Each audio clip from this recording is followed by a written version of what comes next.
Join us at the Pahrump Nugget Hotel and Casino with the #1 gaming experience and entertainment. The Pahrump Nugget has the #1 dining experience at Stockman Steakhouse, Golden Harvest Cafe, and the Gold Miners Buffet. Come get your game on at the Pahrump Nugget Hotel and Casino. Today's news is brought to you in part by Dr. George Leeks, Pahrump's optometrist since 1990, offering full-spectrum eye care for children and adults. Call today, 727-8300. Welcome back to News 46. The U.S. Forestry Service Public Information Officer Julie Thomas and Pahrump Valley Fire and Rescue Chief Scott Lewis spoke to News 46's Deanna O'Donnell at the Incident Command Base located at Petrick Park. Well, what we have here is the Carpenter 1 Fire ICP, so Incident Command Post. And what you see in the area is basically our camp for the fire. We have in the Bob Root building, we have put our incident command, such as our operations folks are in here, our information folks are in here, our finance people, planning, that kind of thing. So what we've done here is we've branched this fire, and what that means is we have an incident command team in Las Vegas for basically that side of the hill, and we have an incident command post for this side of the hill being in Pahrump. I have to tell you, our thanks goes out to the generosity of the community of Pahrump here. The folks, when we when we came to Pahrump and were looking for a place to stay, they just stepped right up to the plate and definitely made us welcome here. We're using a lot of their facilities and they're helping to operate them and keep them going, and we really thank the city a lot. Really what we're doing is we're supporting the objectives of the incident management team. As you know, there's the fire was broken down into 2 branches. We're branch 1 because we're the original branch, and a type 2 team had been assigned to the city or the town of Pahrump to provide the support in the mountains and the fires that are occurring up there. So therefore, when the type 1 incident management team came in, they set up on branch 2 at Centennial High School in Las Vegas. And so that is their primary objective, is to take their part of the mountain and control those aspects of the fire. And the Type 2 team that is still here in Pahrump, working on the Bob Root Community Center's objective is to manage the fire resources and the suppression and all those different objectives on the Branch 1 side. We've been sending some of our own firefighters up there? Yes, our tasks have been twofold. One is to support the objectives of the IMT here at Petrick Park and Pahrump. Also for the suppression objectives up in the mountain. We've been providing structural protection, water supply in a Trout Canyon area. We also have a paramedic team that's been assigned up there as well in the event that any of the firefighters become injured or sick. And are they going to be moving out from here? Is Pahrump Valley Fire and Rescue going to be continuing with the support? We're always going to provide support as long as they're here, but we're slowly withdrawing some of the resources on this side because the fire continues to move, and the majority of the risks and exposures are on the Las Vegas side. Well, Nye County Commissioner Dan Shinhoffen talks about the status of Yucca Mountain and its future, if any, as the nation's nuclear waste repository. Yucca Mountain, there was appropriations sent through the House. They've done that every year. It got to the Senate. Harry tried to strip it out, Senator Reid.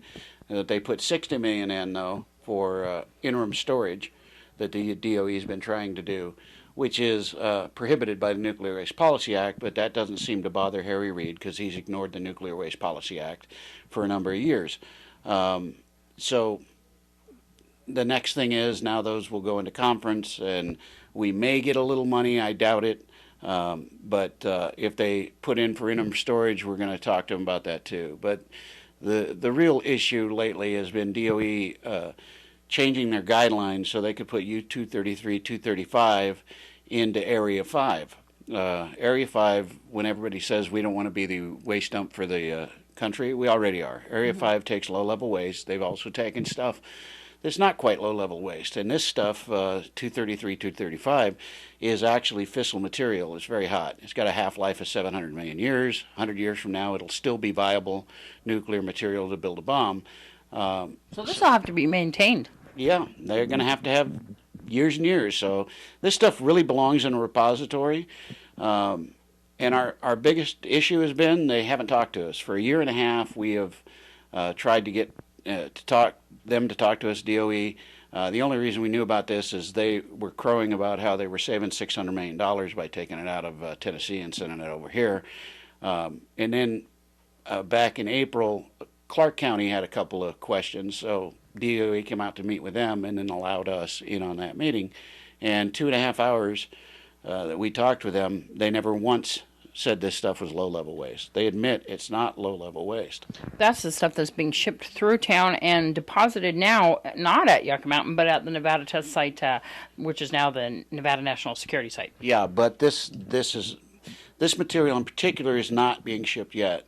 We still have a chance to get them to talk to us. We know that they've shipped this stuff around the country for 50 years, and it's in the Office of Secure Transportation, so we know they're going to be very, safe when they transport it. But they transport low-level waste through here all the time, and the area of concern for us is 160 between 372 and 95. We've done a safety audit a couple of years ago with NDOT. It's on their long-range plans to get those things done. And all we're asking DOE to do is, if you're going to go ahead and ram this stuff down our throats, at least upgrade that road, at very least. And if you do decide you're going to stick it in Area 5, there are other areas at Area 5. The DAF facility in particular would be better than sticking it 40 feet underground. And we still don't know if they're just going to stick it in the ground or if they're going to line it with concrete and then stick it in the ground, because they won't talk to us. Here's Angela Miles with today's first business brief. This is the first business brief for Tuesday, July 9th. I'm Angela Miles. Retailers are relenting to reforming safety standards in Bangladesh. 70 stores such as H&M, Zara, and Abercrombie & Fitch are signing on to a plan that includes conducting regular garment factory inspections. It follows a tragic factory collapse in April that killed more than 1,100 workers. Gap, Walmart, and Macy's did not join the initiative.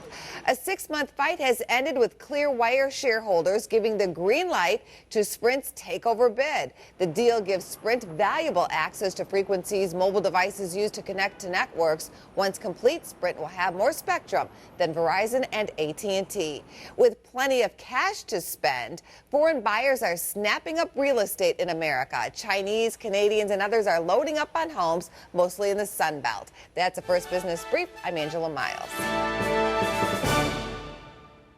All right, folks, we'll keep it here because we're going to have your weather with Ian B. Clark right after these messages.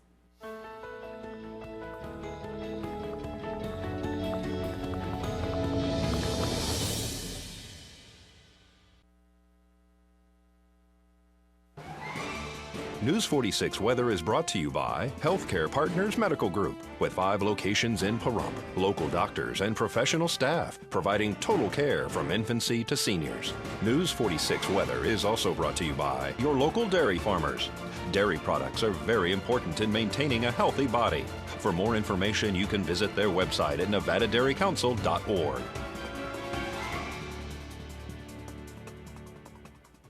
Welcome back to today's weather, brought to you by Nevada Dairy Council. Mostly sunny skies today, 106 for your highs, so somewhat hot.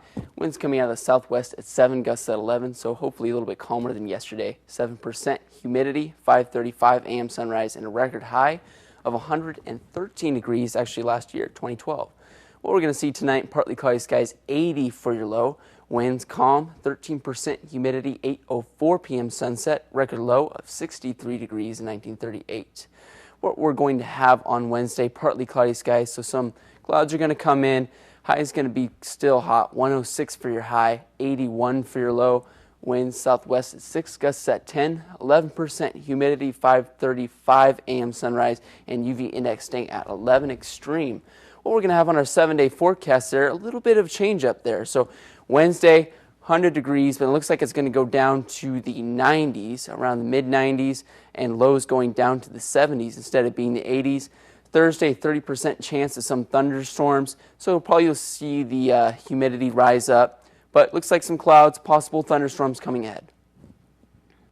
Well, folks, that does it for this edition of News 46. I'm Monique Mitchell, and from everyone up here at News 46, we wish you a safe night, and we'll see you here again tomorrow. Till then, good night.